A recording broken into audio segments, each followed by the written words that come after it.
नमस्कार, आप देख रहे हैं आज तक। आपके साथ मैं हूं सईद अंसारी। स्वागत है आपका दंगल में। हम दंगल की शुरुआत करें उससे पहले एक बड़ी खबर आ रही है। प्रधानमंत्री नरेंद्र मोदी ने देश के लोगों को बड़ी सौगात दी है। पीएम मोदी ने फूड प्रोग्राम को 5 वर्ष के लिए बढ़ा दिया, जिसके तहत 80 करोड़ भारतीयों को अगले 5 वर्ष तक के लिए फ्री राशन दिया जाएगा। ये योजना दिसंबर में खत्म होने वाली थी, लेकिन प्रधानमंत्री नरेंद्र मोदी ने अगले 5 वर्ष के लिए इसे बढ़ा दिया है। पीएम मोदी ने यह ऐलान कर दिया है कि राशन योजना अगले 5 साल तक और चलेगी।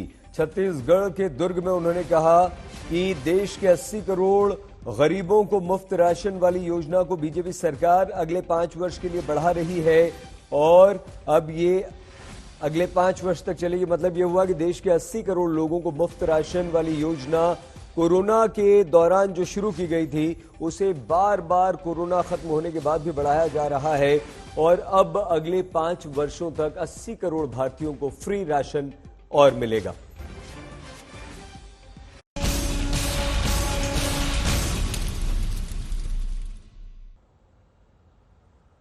आइए शुरुआत करते हैं दंगल की। एक दंगल इन दिनों छत्तीसगढ़ के राजनीतिक अखाड़े में भी लड़ा जा रहा है। चुनावी माहौल में प्रवर्तन निदेशालय के एक्शन के बाद छत्तीसगढ़ का राजनीतिक पारा गर्म है। ईडी का दावा है कि महादेव बेटिंग ऐप घोटाले के तार मुख्यमंत्री भूपेश बघेल से जुड़ रहे हैं। इसमें ईडी ने जिस व्यक्ति को गिरफ्तार किया, उसी से पूछताछ के बाद मुख्यमंत्री बघेल पर 508 करोड़ रुपए लेने ये रिश्वत ही है का आरोप लगा। घोटाले के इस मामले को बीजेपी ने लपक लिया। दुर्ग की रैली में प्रधानमंत्री नरेंद्र मोदी ने कांग्रेस को घेर लिया। मोदी बोले, बघेल को बताना चाहिए कि घोटाले से उनका क्या रिश्ता है। पीएम ही नहीं, पूरी बीजेपी प्रश्नों का पर्चा कांग्रेस के लिए लेकर खड़ी हो गई। ऐसे में बघेल से लेकर खड़गे तक बीजेपी पर पलटवार कर रहे हैं। बघेल कह रहे हैं कि बीजेपी को शर्म नहीं आती, वो मुझे बदनाम कर रही है। लेकिन सबसे बड़ा प्रश्न यह है कि चुनाव के ऐसे समय में जब इस घोटाले की किताब के पन्ने खुल रहे हैं, तो इसमें कांग्रेस को क्या बहुत नुकसान हो सकता है जो छत्तीसगढ़ में फायदे में नजर आ रही थी? क्या वाकई ईडी के दावे में दम है? क्या ईडी के खुलासे के बाद छत्तीसगढ़ में बीजेपी को नया हथियार मिल गया, बीजेपी को नई जान मिल गई, चुनावों में बीजेपी को फायदा हो रहा है? क्या भूपेश बघेल की सफाई का असर छत्तीसगढ़ की जनता पर होगा या वो उनसे नाराज हो जाएगी? सवाल कई सारे हैं। सारे सवालों को हम पूछेंगे हमारे इस शो में मौजूद हमारे मेहमानों से, लेकिन उससे पहले हमारी ये विशेष रिपोर्ट।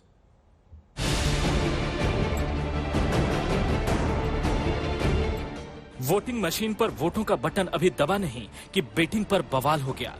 छत्तीसगढ़ चुनाव में महादेव बेटिंग ऐप घोटाले को लेकर सियासत गर्मा गई।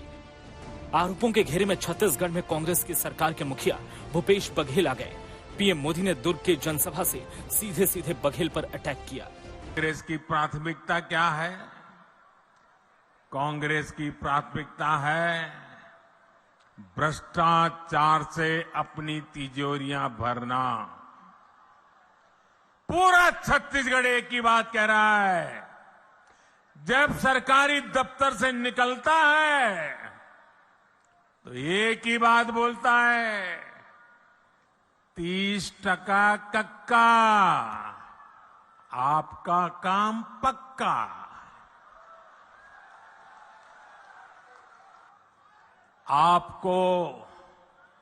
आपको लूटने का कोई मौका नहीं छोड़ रही। इन्होंने तो महादेव के नाम को भी नहीं छोड़ा है। चुनावी माहौल में चौतरफा हमले के बाद सीएम बघेल को सामने आना पड़ा। उन्होंने कहा कि छत्तीसगढ़ में बीजेपी डर गई है, इसलिए मुझ पर झूठे आरोप लगा रही है। कि आनंद फानंद में आप नाम रख रहे हो, इसका मतलब ये है कि आप मुझे बदनाम करके, मतलब सबसे ज्यादा डरा हुआ भारतीय जनता पार्टी मेरे से डरा हुआ है और इसका कारण से वो आरोप लगा मुझे बदनाम करना चाहते हैं। वो भारतीय जनता पार्टी का है, वो तो खुलेआम करती है, कोई शर्म आया नहीं है। महादेव बेटिंग ऐप घोटाला छत्तीसगढ़ में प्रमुख चुनावी मुद्दा बन गया है। पीएम मोदी के हमले के बाद कांग्रेस अध्यक्ष मल्लिकार्जुन खड़गे ने बीजेपी पर पलटवार किया। वो उनका काम ही है कि लोगों को डराना, लोगों को फंसाना और वर्करों को डिमोरलाइज करना। लेकिन छत्तीसगढ़ में कोई ऐसे डरने वाले वोटर्स नहीं है, नेता नहीं। दरअसल गुरुवार को छत्तीसगढ़ में एक सर्च ऑपरेशन के दौरान ईडी को एक बड़ी कामयाबी हासिल हुई थी। इसमें 5 करोड़ 39 लाख रुपए नकदी पकड़े गए। ईडी की यह कार्रवाई Mahadev book online betting app syndicate की जांच के दौरान हुई। ईडी का दावा है कि महादेव बुक ऑनलाइन बेटिंग घोटाला 6000 करोड़ से ज्यादा का है। ईडी का दावा है कि छत्तीसगढ़ के सीएम भूपेश बघेल को ऐप के प्रमोटर्स ने 508 करोड़ रुपए दिए। ईडी के दावे के मुताबिक कैश कुरियर असीम दास ने लिया बघेल का नाम। आपको बता दें कि ईडी ने असीम दास को गिरफ्तार किया था। ईडी ने जब असीम दास से पूछताछ की तो उसने बघेल का नाम लिया। करीब 5 करोड़ कैश के साथ असीम दास गिरफ्तार हुआ था। यानी मामला 508 करोड़ के घोटाले का है। मौका चुनावी है, इसलिए यह मुद्दा आग की तरफ फैल गया है। ऐसे में सभी अपने अपने हिसाब से गुणा गणित लगा रहे हैं। देश को मालूम होना चाहिए कि जो न कोर्ट में फाइल्ड है, न चार्जशीट में है, न एफआईआर में है, न पब्लिक डोमेन में है, वो सबसे पहले एक बैठे हुए मंत्री को मालूम पड़ जाता है। ये गठबंधन जो मैंने कहा ना, गठबंधन, साझेदारी, सहयोग, ये एक विशेष तरह का है ईडी बीजेपी सरकार के बीच में। ये 18 महीने पहले केस शुरू हुआ, 450 लोग अरेस्ट हुए, सब दस्तावेज उनके पास हैं। ये 5 दिन में इतनी आवश्यकता हो गई है स्मृति ईरानी जी को एक प्रेस कॉन्फ्रेंस लेने की। 5 दिन बचे हैं चुनाव के, 4 दिन पहले वाले प्रसंग के लिए। असीम दास ने अपने स्टेटमेंट में यह कबूल किया है कि वो दुबई से आदेश अनुसार रायपुर आए। उनको आदेश ये हुआ था कि कांग्रेस के चुनाव के खर्चे के लिए पैसा दिया जाए। आपको बता दें कि छत्तीसगढ़ विधानसभा की 90 सीटों के लिए 7 और 17 नवंबर को 2 चरणों में मतदान होना है। ऐसे में राज्य में नए खुलासे ने कांग्रेस के लिए सिरदर्द बढ़ा दिया है। मुंबई से देवेश सिंह, रायपुर से सुमी राजप्पन के साथ आज तक ब्यूरो। और इस मुद्दे पर चर्चा करने के लिए विभिन्न राजनीतिक दलों के नेता प्रवक्ता हमारे साथ इस समय मौजूद हैं। राधिका खेड़ा जी, कांग्रेस नेता प्रवक्ता, डॉक्टर आशुतोष वर्मा, समाजवादी पार्टी के प्रवक्ता नेता डॉक्टर संगीत प्रोफेसर रागी जी, जो कि पॉलिटिकल एनालिस्ट हैं, और हमारे साथ डॉक्टर अजय आलोक, बीजेपी नेता प्रवक्ता भी होंगे। आप सभी को नमस्कार, बहुत धन्यवाद आज तक के इस कार्यक्रम में शामिल होने के लिए। राधिका जी, हम प्रश्न की शुरुआत डॉक्टर अजय आलोक से करना चाहते थे, लेकिन वो जुड़ नहीं पा रहे, कुछ ही पलों में होंगे। राधिका जी, आपको लगता है कि चुनाव से 7 दिन पहले आपके मुख्यमंत्री का नाम इतने बड़े घोटाले में आ जाना, जो कांग्रेस छत्तीसगढ़ में बीजेपी से आगे चलती दिखाई दे रही थी, आपको अब नुकसान हो जाएगा? जनता को आप कैसे समझाएंगी कि आपके मुख्यमंत्री का इस घोटाले से कोई लेना देना नहीं? सईद जी, आपको और आपके दर्शकों को नमस्कार। आपने जो कहा कि हम आगे चल रहे थे, अब तो हम मीलों मीलों कोसों कोसों आगे हो गए हैं। पहले हमारा नारा था 75 पार, अब 36 जनता 85 से भी ज्यादा सीट लेंगे। और मुझे कोई हैरानी नहीं होगी कि अगर इनको, भारतीय जनता पार्टी को, छत्तीसगढ़ की जनता शून्य पे लाके खड़ा कर दे, क्योंकि वो अपने लोकप्रिय नेता, अपने लोकप्रिय मुख्यमंत्री भूपेश बघेल जी, जिनको वो प्यार से कक्का बुलाते हैं, हर वर्ग कक्का बुलाता है, उनके खिलाफ जिस तरीके का षड्यंत्र, क्योंकि काम के बारे में तो ये कुछ कर नहीं पा रहे। कल 2 घोषणा पत्र जारी हुए, एक अंग्रेजी का, एक हिंदी का। हिंदी पे नीचे मोदी जी का साइन था, अंग्रेजी वाले में उनके इलेक्शन डिपार्टमेंट ईडी का सिग्नेचर था। एक ऐसा, क्योंकि ये किसी भी मुद्दे पर, किसी भी बात पर भारतीय जनता पार्टी हमारी सरकार को घेर नहीं पा रही। काम छत्तीसगढ़ में 5 साल में हुए। 5 साल हमने छत्तीसगढ़ की सेवा, चाहे किसान हो, महिला हो, युवा हो, बेरोजगारी दर हटाना हो, महिला सुरक्षा हो, किसान को धान की कटोरी की, किसान को जिस तरीके से छत्तीसगढ़ के लोग, छत्तीसगढ़ में रमन सिंह की सरकार ने कटोरा थमाने का काम किया था, हमारी सरकार ने धान से धनी बनाने का काम किया है। तो तकलीफ तो होनी थी, क्योंकि मोदी जी अगर सबसे बड़े दुश्मन है तो वो किसानों के हैं, महिलाओं के हैं, आने वाली पीढ़ी के हैं। इसीलिए रमन सिंह ने 3000 स्कूल यहाँ बंद करे थे, जिनको हमने वापस खोलने का काम किया। तो जितनी नफरत कि कैसे कोई प्रदेश ठीक है राधिका प्रगति जी। कर सकता है, क्योंकि तो उनको होनी थी। जी राधिका जी, हमने प्रश्न आपसे पूछा था कि कैसे आप छत्तीसगढ़ की जनता को समझाएंगे और कहीं आपको चुनाव में नुकसान ना हो जाए। आपने दोनों बातें नहीं कही अपने पूरे संबोधन में। खैर, आगे जब आएंगे तो आप प्लीज बताइएगा जरूर। डॉक्टर अजय आलोक, डॉक्टर साहब आप थोड़ा सा लेट हो गए, कोई बात नहीं। सीधा सा प्रश्न ये है डॉक्टर आलोक, क्या बीजेपी को इस घोटाले में मुख्यमंत्री भूपेश बघेल का नाम आने से सीधा सीधा फायदा मिल रहा है? 6-7 दिन बचे हैं सिर्फ चुनाव में। देखिए अंसारी जी, अभी वो कह रही थी कि हम अपनी जनता को समझाएं। जो आदमी खुद नहीं समझे वो जनता को क्या समझाएगा? हम भूपेश बघेल का नाम आने से हमें फायदा मिलेगा। भूपेश बघेल की तो करतूतें छत्तीसगढ़ की जनता के सामने आ ही चुकी हैं। 3600 वार कर चुके हैं छत्तीसगढ़ की जनता पे।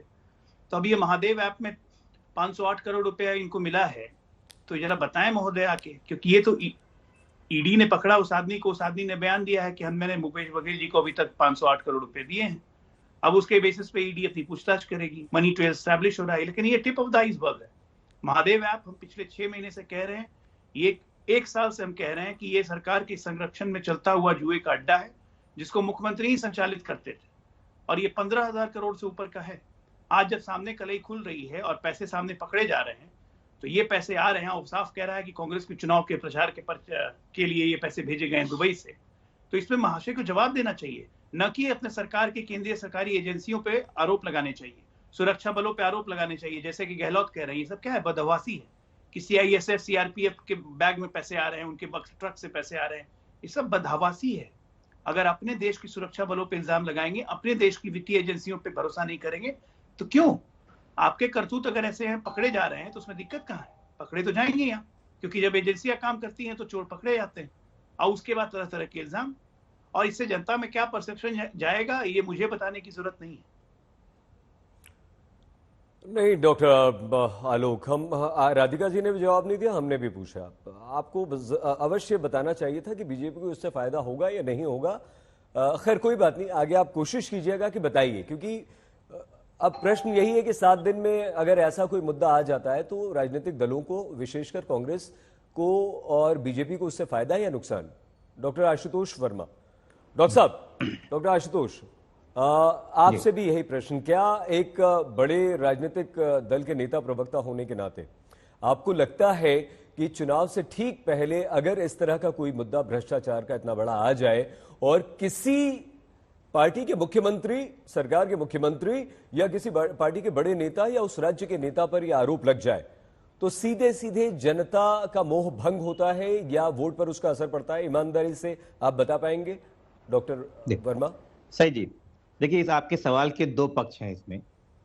नंबर 1 जो आपने पूछा, मेरी आवाज आ रही है सही जी? बहुत अच्छी तरह से सर, बताइए प्लीज। तो ये पूछा क्या उसको जनता में उसमें क्या फर्क पड़ता है। देखिए आज 4 तारीख है, 4 नवंबर और 7 नवंबर को छत्तीसगढ़ में वोट पड़ने हैं। कल 5 आखिरी तारीख है वहां पे कन्वेंसिंग करने की। तो अगर मैं ये महादेव ऐप ये चल भी रहा था, मैं कहता हूं कि जो चल भी रहा था और जिसको ये भारतीय जनता पार्टी के प्रवक्ता जुए का अड्डा बना रहे थे, तो इस जुए के अड्डे को खोला किसने? आजाद भारत में पहली बार इस जुए के अड्डे को खोलने का काम मोदी सरकार का है, ऑनलाइन गेमिंग का नाम देके, और उसका 28% GST भी ये ले रहे हैं अपने अंदर। तो अभी तक बंद क्यों नहीं हुआ? मुझे लगता है कि अपने आप में जो है ये बहुत दुर्भावनापूर्ण काम किया गया है। और छत्तीसगढ़ की जनता ने पिछली बार भारतीय जनता पार्टी को 15 पे रोका था, मुझे लगता है इस बार 5 सीट भी नहीं आने जा रही है। पहली चीज तो ये है, क्योंकि जनता बहुत समझदार है। दूसरी बात यह है कि मुझे लगता है धीरे धीरे भारतीय जनता पार्टी में जो आला कमान है, इनको एक बात बहुत साफ समझ में आ गई है कि हमारे जितने भी नेता हैं या जितने भी कार्यकर्ता जो वहां पे काम कर रहे हैं क्षेत्रों में, वो नाकारा से साबित हो गए हैं। क्योंकि चाहे वो रमन सिंह की बात कर ले, चाहे वो माथुर की बात कर ले, चाहे ब्रिजमोहन अग्रवाल की कर ले, या और भी स्टेट्स की बात कर ले, ये खुद तो। डॉक्टर वर्मा, आपका संपर्क हमसे टूट गया, हम आगे आपसे अवश्य बात करेंगे। हमारे साथ प्रोफेसर संगीत रागी भी हैं। संगीत सर, डॉक्टर वर्मा ने भी उस बात का जवाब नहीं दिया जो हम जानना चाहते थे। आते हैं अब डॉक्टर वर्मा, आगे आपको मौका देंगे। जो प्रश्न हमने तीनों हमारे इन प्रवक्ताओं से पूछा कि भाई बता तो दीजिए कोई फायदा या नुकसान इस तरह से राजनीतिक दलों को होता है या नहीं। सर आपसे भी यही प्रश्न है मेरा, ये जो टाइमिंग होती है चुनाव के दौरान, चुनाव से एकदम पहले, अगर इस तरह का कोई मुद्दा आ जाता है सर, छोड़ दीजिए छत्तीसगढ़, मध्य प्रदेश या इन 5 राज्यों के अलावा, आपका तो लंबा राजनीतिक अनुभव रहा है विश्लेषक के तौर पर, आपको लगता है कि उसका असर सीधे सीधे होता है जनता के मन मस्तिष्क पर? प्रोफेसर रागी। देखिए, ये इस बात पर निर्भर करता है कि जनता के बीच में जो जिस प्रकार का डिटेल्स आया है कि भूपेश बघेल जी जो है वो 508 करोड़ का उनको जो है वो ब्राइब किया गया है, वो उस स्कैम में शामिल हैं, तो निश्चित तौर पर कांग्रेस पार्टी का एक बहुत बड़े मजबूत स्तंभ के तौर पर वो उभरे हैं। आपने पिछले दिनों देखा होगा कि जो कांग्रेस के जो क्षेत्रीय छत्रप हैं वे बहुत मजबूत तौर पर उतरे हैं, और जहां जहां वो उतरे हैं वहां पर कांग्रेस ने भारतीय जनता पार्टी को अच्छी खासी टक्कर दी है। अब जब महादेव बेटिंग ऐप का राज खुल करके आया है तो ये कांग्रेस के लिए बहुत मुश्किल होने वाला है, क्योंकि जब आपकी छवि दागदार हो जाती है, आप देखिए लालू प्रसाद यादव की छवि दागदार हुई, वो खत्म हो गए। नहीं सर, मैं अगर आप आज्ञा दें तो एक छोटी सी बात पूछ लूं आपसे। जब मुख्यमंत्री संगीत सर। बिल्कुल बिल्कुल। लेकिन संगीत सर, सबसे बड़ी आरजेडी, लालू प्रसाद यादव जेल में थे और विधानसभा चुनाव में सबसे बड़ा दल आरजेडी बन गया था सर। देखिए, बिहार और मध्य प्रदेश दोनों के जो राजनीतिक समीकरण है वो उसमें बड़ा भारी अंतर है जी। वहां पर जो सोशल कोएलिशन काम करता है वो मध्य प्रदेश की राजनीति में काम नहीं करती है। मध्य प्रदेश की राजनीति में साफ सुथरी छवि और छत्तीसगढ़ की राजनीति में साफ सुथरी छवि का होना एक बहुत बड़ा मायने रखता है, और वैसी स्थिति में यदि बघेल जी के खिलाफ यदि इस प्रकार का आरोप लगता है, और एक बात जान लीजिए, ईडी ने पिछले दिनों जो कुछ भी कार्रवाइयां की हैं वो इतनी सारी पुख्ता हुई हैं कि जेल से एक बार जो गया है वो निकल करके बाहर नहीं आया है। चाहे वो सत्येंद्र जैन का मामला हो, चाहे वो मनीष सिसोदिया का मामला हो, चाहे वो संजय सिंह का मामला हो। तो यदि भूपेश बघेल पर यदि इस प्रकार का आरोप लगाया गया है, और वो आरोप किसी और से नहीं लगा है, एक व्यक्ति है जो कैश पकड़ा जाता है, कैश पकड़ने के दरमियान ईडी जो है वो पूछताछ करती है, पूछताछ करने में वो बताता है कि वो किसके लिए काम कर रहा है, वो बताता है कि किसको पैसा, और खास करके वो मुख्यमंत्री का नाम लेता है। तो ऐसे मामले में ये चीजें देखते हैं, राजनीति में परसेप्शन बहुत बड़ा काम करता है। और एकाएक यदि चुनाव के एंड पहले, वोटिंग के एंड पहले यदि इस प्रकार की बातें खबर चली जाए कि हमारे मुख्यमंत्री ने चोरी की है, पैसा लिया है और ऐसे बेटिंग ऐप से पैसा लिया है, तो नतीजा ये होता है कि आपकी छवि पर उसे एक गहरा आघात पहुंचता है। ठीक है सर। और मैंने फिर कहा कि ये डिपेंड करता है कि जनता कैसे लेती है। नरेंद्र मोदी के खिलाफ भी 10 सेकंड में नरेंद्र मोदी के खिलाफ चौकीदार चोर का आरोप लगाया गया था, लेकिन वो ठहर नहीं पाया। नहीं, ठीक है। अब भूपेश जी के खिलाफ जब ये आरोप लगाया गया है तो ये जनता पर देखना है, लेकिन इससे निश्चित तौर पे इससे छवि को थोड़ा चोट पहुंचेगा, और इसको जो राजनीतिक तौर पर मुझे लगता है ठीक है। आपने खुल के ये बात कही, हमारे तीनों प्रवक्ता ये बात नहीं कह पाए थे, लेकिन ये भी संगीत सर बिल्कुल ठीक बात है ना कि प्रधानमंत्री नरेंद्र मोदी के खिलाफ कोई ईडी या कोई और जांच एजेंसी ने तो ये बात नहीं कही थी, या किसी अपराधी ने जिसे पकड़ा गया हो, जिसके पास से पैसे मिले हो, उसने तो ये बात नहीं कही। डॉक्टर आशुतोष आ रहे हैं आपके पास, राधिका जी का नंबर है। तो यहां पर होता है, मध्य प्रदेश का आपने उल्लेख किया था सर, व्यापम घोटाला, डंपर घोटाला, लेकिन शिवराज सिंह चौहान लगातार जीतते रहे सर वहां पर। मैं और इस सिलसिले में आपसे बात करूंगा, लेकिन टाइमिंग पर आपने जो स्पष्टता से बात कही वो तीनों प्रवक्ताओं ने नहीं की। राधिका जी देखिए, छत्तीसगढ़ में एसीबी ने ईडी के एक अधिकारी को गिरफ्तार किया रिश्वत लेते हुए 15 लाख रुपए। ठीक है, राज्य सरकारों के अधीन भी इस तरह की एजेंसीज होती हैं, फिर कांग्रेस लगातार एजेंसीज पे प्रश्न क्यों उठा रही है? उनकी गरिमा को ठेस क्यों पहुंचा रही है राधिका जी? देखिए, शुरुआत करती हूँ एक बहुत अहम चीज बताने। मेरे पास यहाँ पे कल ईडी की प्रेस रिलीज है, उसमें लिखा हुआ है that many startling allegations have come forward. These are subject matter of investigation. अगर these are subject matter of investigation, तो बिना इन्वेस्टिगेशन के उन्होंने भूपेश बघेल जी का नाम कैसे लिखा? हमारी सरकार ने लुकआउट नोटिस जारी किया, उसके बाद केंद्र सरकार की जिम्मेदारी बनती थी कि दुबई से उसको लेकर आए। ऐसी क्या सांठ-गांठ है मोदी सरकार की कि आज तक उनको दुबई से वापस नहीं लाया जा रहा है? ऐसी क्या सांठ-गांठ है महादेव ऐप की श्री नरेंद्र मोदी जी के साथ कि आज तक वो ऐप बंद नहीं करी गई है? किस चीज से, क्या उन्हें रोक रही है? वो स्टेट का सब्जेक्ट मैटर नहीं है, ये भी आप भी बहुत अच्छे से जानते हैं सैयद भाई साहब कि वो स्टेट का सब्जेक्ट मैटर नहीं है। It is in the hands of the central government to close it. आप चीन की ऐप बंद कर सकते हैं, आप टिकटॉक बंद कर सकते हैं, तो महादेव ऐप पे रोक लगाने के लिए मोदी जी को कौन रोक रहा है? और आई बात की किसने क्या स्टेटमेंट दी? मेरी आवाज नहीं आ रही क्या आपको? हम मैं बात कंप्लीट कर लूं? नहीं, आप बिल्कुल देखिए, अभी आज जो हम लोग जो बात कर रहे हैं ना, वो कांग्रेस को नुकसान की बात कर रहे हैं। ठीक है, ये जो बातें आप कह रही हैं ये बातें बिल्कुल अलग है और आपकी बात सही है, लेकिन अभी ये है कि इतने बड़े घोटाले में आपके मुख्यमंत्री का नाम आ जाना, छत्तीसगढ़ की जनता को क्या जवाब देंगे आप?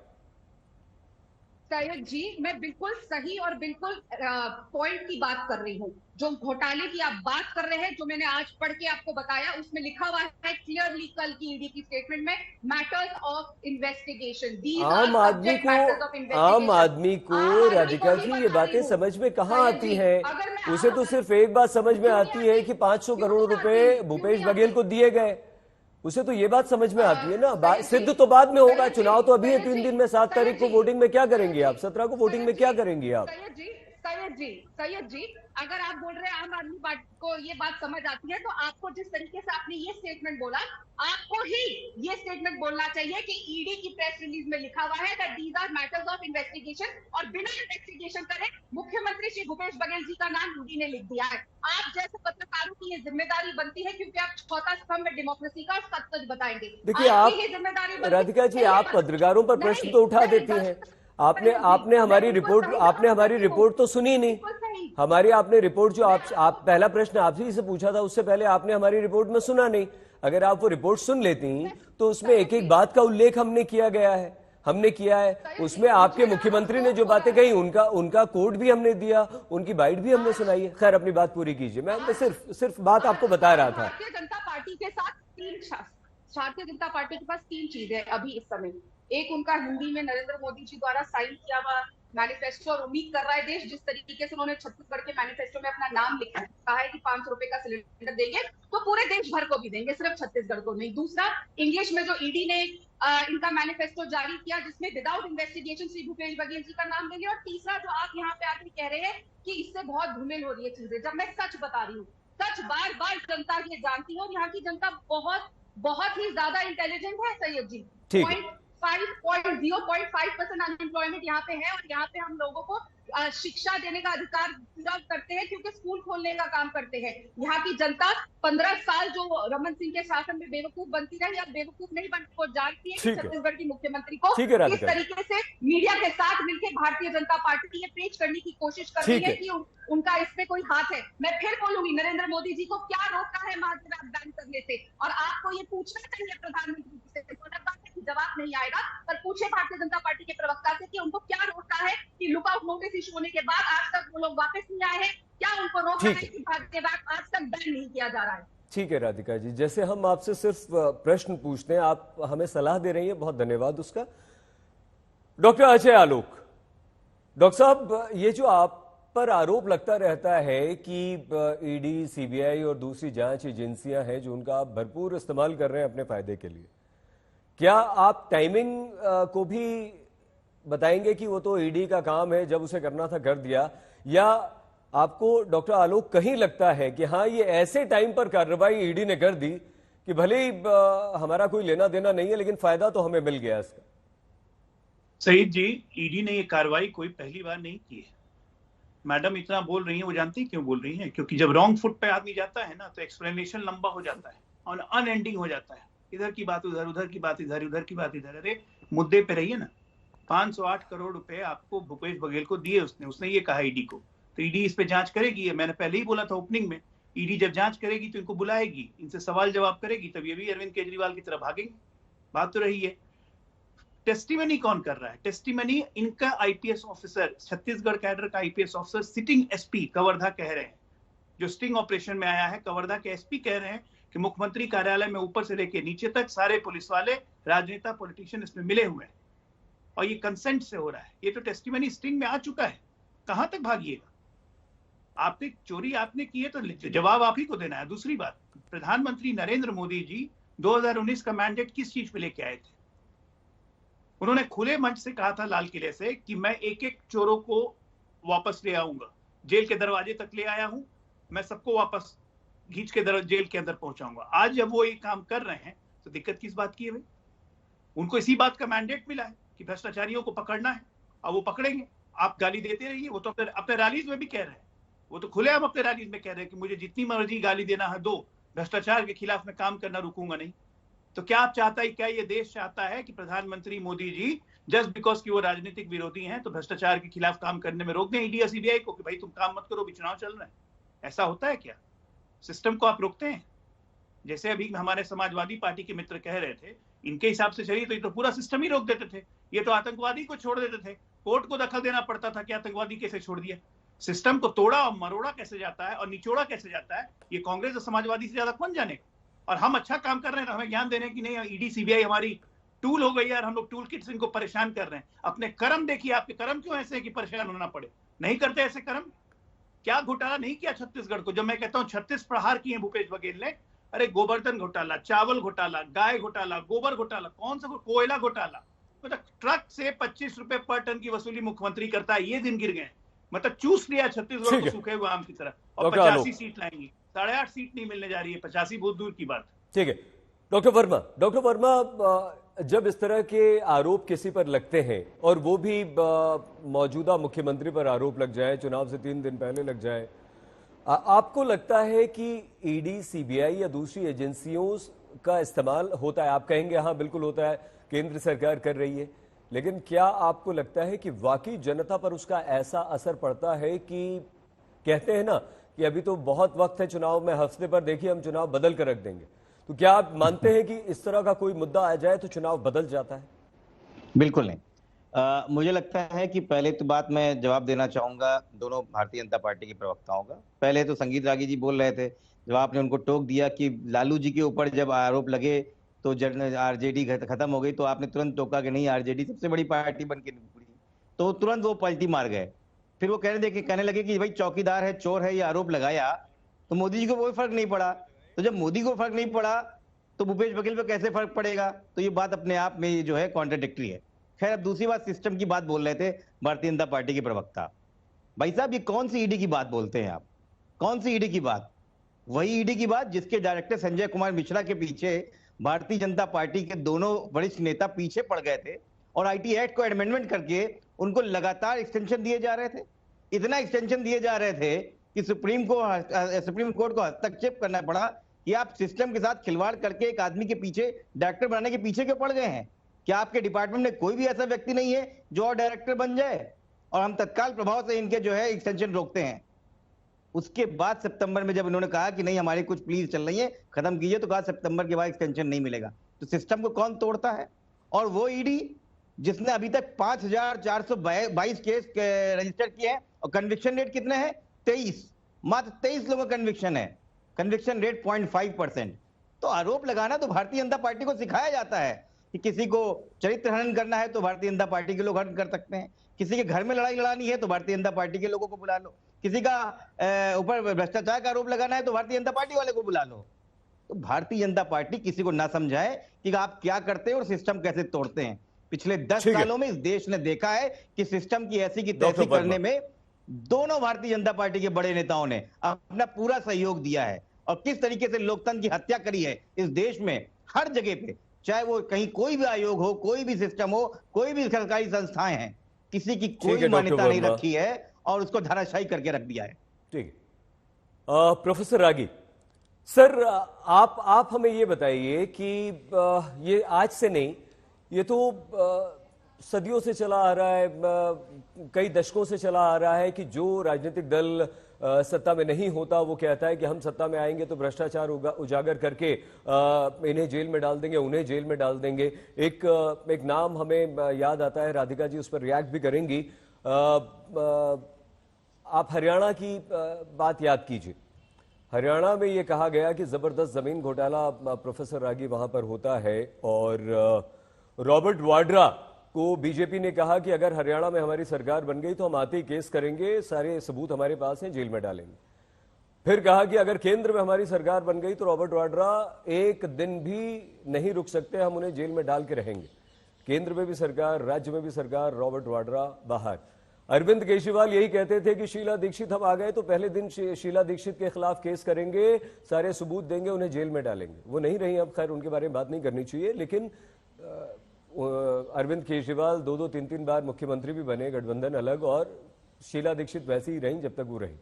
आपको लगता है सर कि चुनाव जीतने के लिए मुद्दों को उठाया जाता है? आपको लगता है सर कि सत्ता में आने के लिए क्या ईमानदारी से एजेंसीज का कोई भी राजनीतिक दल, हम बीजेपी, कांग्रेस, समाजवादी पार्टी नहीं कहेंगे, इस्तेमाल करती हैं प्रोफेसर रागी? देखिए, भारत की राजनीति में एक ढंग से पॉलिटिकल पार्टीज के बीच में एक प्रकार का सामंजस्य था और एक प्रकार की, मैं कहता हूं, से अंडरस्टैंडिंग थी। जरूर वो राजनीतिक तौर पर घोटाले के समय वो बहुत जोर शोर से आरोप लगाते थे, लेकिन उसको निष्कर्ष तक नहीं ले जाते थे। मुझे लगता है कि नरेंद्र मोदी की सरकार को इसका अपवाद मानना पड़ेगा, और मैं ऐसा इसलिए करता हूं, गंभीरता से करता हूं। मैं आप ही की बात कर रहा हूं। सही बात है कि शीला दीक्षित सरकार के खिलाफ अरविंद केजरीवाल ने बड़े बड़े आरोप लगाए, बीपी सिंह ने राजीव गांधी के खिलाफ बड़े आरोप लगाए, और तमाम ऐसे बड़े उदाहरण गिनाए जा सकते हैं जिसमें जब आप अपोजिशन में थे तो आपने उनको अंजाम तक ले जाने के लिए और अंजाम भुगतने के लिए आपने वादे किए थे जनता से, लेकिन ऐसा नहीं हुआ। नरेंद्र मोदी की सरकार ने, और खास करके मैं नरेंद्र मोदी जी के लिए ऐसा कह सकता हूं कि उन्होंने इस चीज को अंजाम तक लाया है, और ये आरोप लगता रहा है, बेशक ये लगता रहा है, और क्या सारे भ्रष्टाचारी क्या जो है वो विपक्ष में ही है, भारतीय जनता पार्टी के नहीं है। तो ऐसे भी आपको पता होगा कि भारतीय जनता पार्टी के भी जो करप्ट लोग थे, आप कर्नाटक से आप ले लीजिए, कर्नाटक में कुछ लोग ऐसे बड़े राजनेता थे जो एक ढंग से भारतीय जनता पार्टी के बैकबोन हुआ करते थे, वो आज कहीं भी भारतीय जनता पार्टी के मुख्य धारा में नहीं है।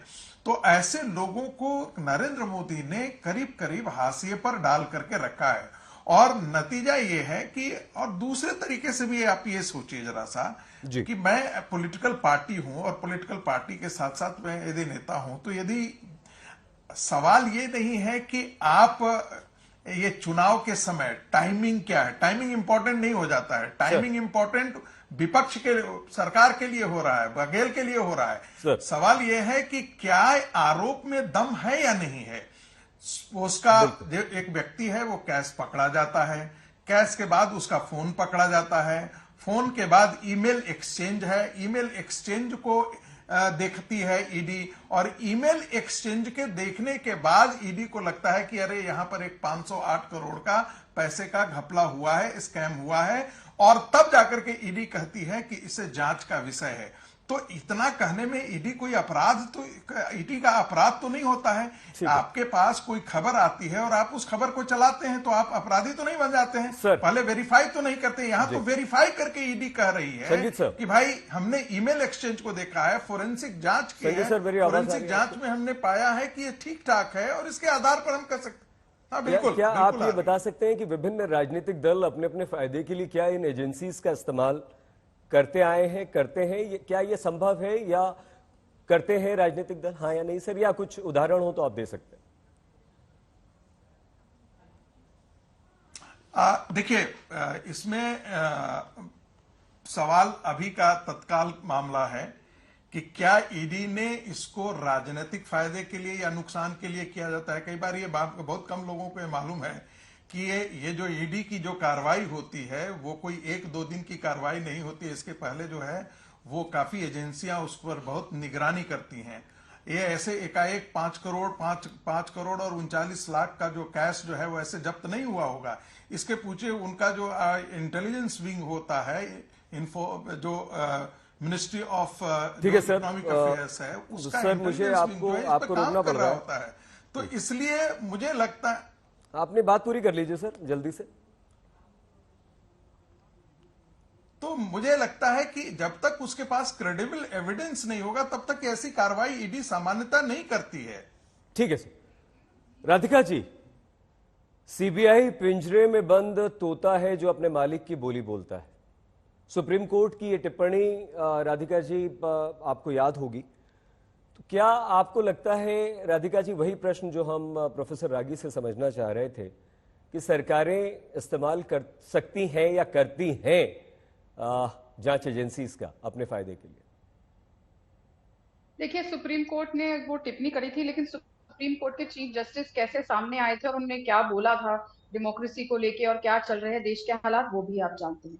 लेकिन हम वापस आएंगे कि ये सब इस समय क्यों हो रहा है, और ये सवाल उठाए जाएंगे क्योंकि अभी आचार संहिता लागू है, और आचार संहिता जब लागू है उस समय बिना किसी क्रेडिबल इन्वेस्टिगेशन के आप जिस राज्य में चुनाव है वहां के मुख्यमंत्री के नाम डाल देते हैं और फिर बड़े आसानी से साथ में लिख देते हैं matter of subject of investigation. तो पहले इन्वेस्टिगेशन करते, जब इन्वेस्टिगेशन हो जाते, ऐसे तो अगर नीरव मोदी कह दे कल को कि जी मैंने नरेंद्र मोदी को पैसे दिए हैं, तो क्या ईडी या कोई आके ऐसे लिख देगा? नहीं लिखेगा ना। मैं फिर ये बात दोहराऊंगी आपके चैनल के माध्यम से, आज तक नंबर 1 चैनल है और घर घर हर जगह मोबाइल से लेके टीवी से पहुंचता है। तो प्रदेश की जनता और देश की जनता को ये पता होना चाहिए कि हमने, छत्तीसगढ़ की सरकार ने लुकआउट नोटिस जारी किया और केंद्र सरकार की जिम्मेदारी थी कि उन लोगों को दुबई से लेकर आए, लेकिन वो आज तक नहीं लाए। महादेव ऐप बंद करना केंद्र सरकार की जिम्मेदारी है, वो ही कर सकते हैं, पर वो आज तक नहीं किया गया, उसको जीएसटी के अंडर ले आए। ऐसी क्या सांठ गांठ है केंद्र सरकार की, ऐसे वो कैसे मिले हुए हैं और भूपेश बघेल जी को फंसाना चाहते हैं। और बिल्कुल साफ है, नकेल इसीलिए कस रहे हैं क्योंकि जानते हैं कि भूपेश बघेल जीत रहे हैं, ये बिल्कुल साफ है। तो इसका मतलब राधिका जी आप मानती हैं कि अगर भूपेश बघेल का नाम आ गया तो आपको नुकसान हो सकता है? बिल्कुल नहीं होगा, बिल्कुल नुकसान नहीं होगा। ये मैंने आपको शुरुआत में ही बोला था जब आपने कहा था कि मैंने सही में जवाब नहीं दिया। मैंने कहा भारतीय जनता पार्टी को इसका नुकसान होगा कि छत्तीसगढ़ के मुख्यमंत्री, जो एक लोकप्रिय मुख्यमंत्री है, जो छत्तीसगढ़ की सेवा कर रहे हैं, उनको भारतीय जनता पार्टी किस तरीके से राधिका जी समाप्त कीजिए, समय खत्म हो रहा है, जनता जवाब देगी। जी ठीक है। डॉक्टर आलोक, क्या आपको लगता है कि भ्रष्टाचार का आरोप लगाना सिर्फ राजनीतिक चुनावी फायदे के लिए कभी कभी होता है, और या मान लीजिए उसी जिस व्यक्ति पर आप भ्रष्टाचार का आरोप लगा रहे हैं और वो आपके दल में आ जाए तो उसके भ्रष्टाचार के आरोप सब खत्म हो जाते हैं? आप हमारा इशारा समझ ही गए होंगे। हेमंत बिस्व शर्मा है, अजीत पवार है, मध्य प्रदेश में बहुत बड़ी टूट फूट हुई थी। तो क्या बीजेपी पर भी कहीं इस तरह के प्रश्न उठने हैं और इसका नुकसान आम जनता के मन में तो जाता होगा? डॉक्टर आलोक, क्या समझते हैं आप कि कल तक जिन्हें आप भ्रष्टाचारी कह रहे थे आज वो मुख्यमंत्री, मंत्री और आपकी पार्टी में आ जाते हैं? देखिए अंसारी जी, इसी बात को लेके हेमंत बिस्वा शर्मा ने अरविंद केजरीवाल को खुली चुनौती दी थी कि अगर मेरे ऊपर एक भी केस चल रहा हो, एक भी मुकदमे अगर इस तरह के हों और जो ईडी की जो मेरी जांच चल रही है अगर उसको मैंने प्रभावित किया तो मुझे सबूत दो, नहीं तो मैं मानहानि का मुकदमा करूंगा। हेमंत बिस्वा शर्मा की क्लैरिफिकेशन सबके सामने आ चुकी है। उसको बार बार करने से कोई चीज सच नहीं हो जाती है। जिस तरह से बार बार झूठ बोल के किसी सच को झूठ बना देते हैं, इन लोगों की आदत है, गोएबल्स के लोग हैं। हमारा ये कहना है कि भ्रष्टाचार अगर मुद्दा है तो आप भ्रष्टाचार का आरोप मत लगाइए ना, आप सबूतों के साथ लाइए। आज जो ईडी ने किया है वो सबूत के साथ लाइए। उसके पास एक एविडेंस है जो कह रहा है कि मैंने सीएम को पैसे दिए भूपेश बघेल को।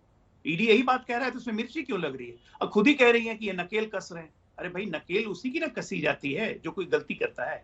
और राधिका खेड़ा जी ने कहा ना कि ये नकेल कस रहे हैं, तो नकेल कसवाइए। गलती करने हमसे तो पूछ के गलती आपने नहीं किया था।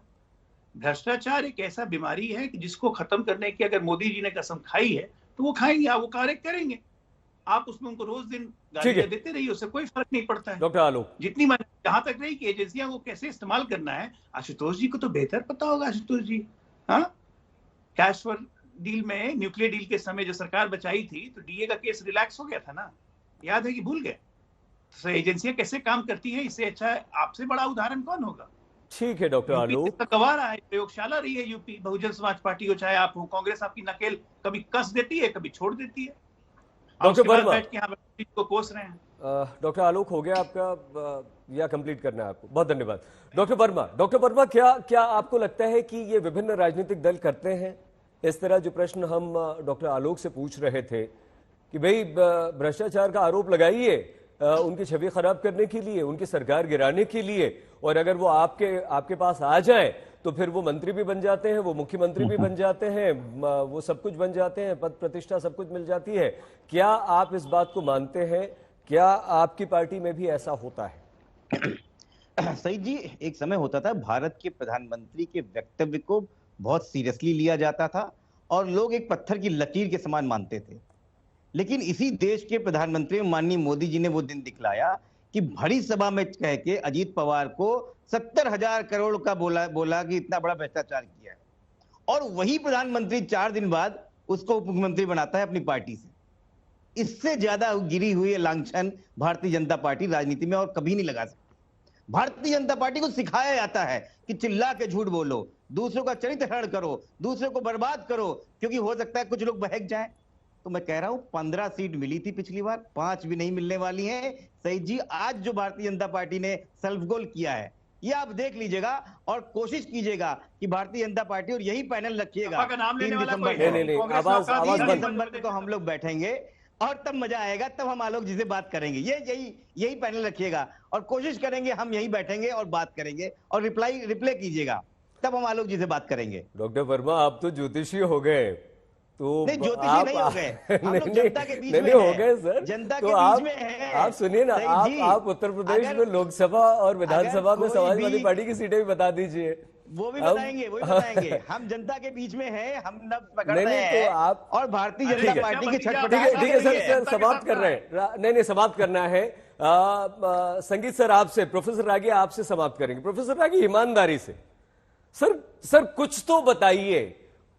एक नेता किसी पार्टी के लिए भ्रष्टाचारी हो जाता है, वो उसमें आगे शामिल, पाक साफ हो जाता है, दूसरे पर भ्रष्टाचार के गंभीर आरोप लग जाते हैं, वो जेल में नहीं जाता। सर, हमारे देश की जनता क्या सोचती होगी?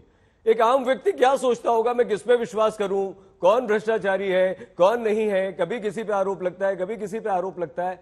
ये जनता के मन मस्तिष्क में क्या चलता होगा सर? राजनीतिक विश्लेषक होने के नाते हम आपसे समझना चाहते हैं और इसी के साथ समाप्त करेंगे। 1 मिनट है आपके पास। देखिए, जनता क्या समझती है ये तो आपने देखा होगा कि लालू प्रसाद यादव को जो है उनका एक वोट बैंक था, उनको हमेशा जिताते। लेकिन एक बड़ा सवाल आपने पूछा, उसका मैं उत्तर देना चाहता हूं। जब पवार जी के खिलाफ इस प्रकार का आरोप भारतीय जनता पार्टी लगाती थी, तब यही कांग्रेस पार्टी और एनसीपी के लोग कहते थे राजनीति से प्रेरित है। जब हेमंत विश्व शर्मा के खिलाफ यही भारतीय जनता पार्टी आरोप लगाती थी, तब कांग्रेस पार्टी उस दिनों कहती थी कि नहीं है आरोप। सर, माफी के साथ आपको रोकना पड़ रहा है, समय समाप्त हो गया है। डॉक्टर अजय आलोक, राधिका खेड़ा जी, डॉक्टर आशुतोष वर्मा, प्रोफेसर संगीत रागी, आप चारों का बहुत धन्यवाद हमारे साथ इस चर्चा में शामिल होने के लिए। छत्तीसगढ़ के मुख्यमंत्री भूपेश बघेल पर एक गंभीर आरोप 508 करोड़ रुपए लेने का लगा है, और वो भी चुनाव से सिर्फ 3 दिन पहले। क्या छत्तीसगढ़ में चुनावों पर यह आरोप प्रभाव डालेगा? यही प्रश्न था, और महादेव बेटिंग ऐप के इस घोटाले पर हम कर रहे थे चर्चा। आप प्लीज अपना बहुत ख्याल रखिएगा। देखते रहिए आज तक।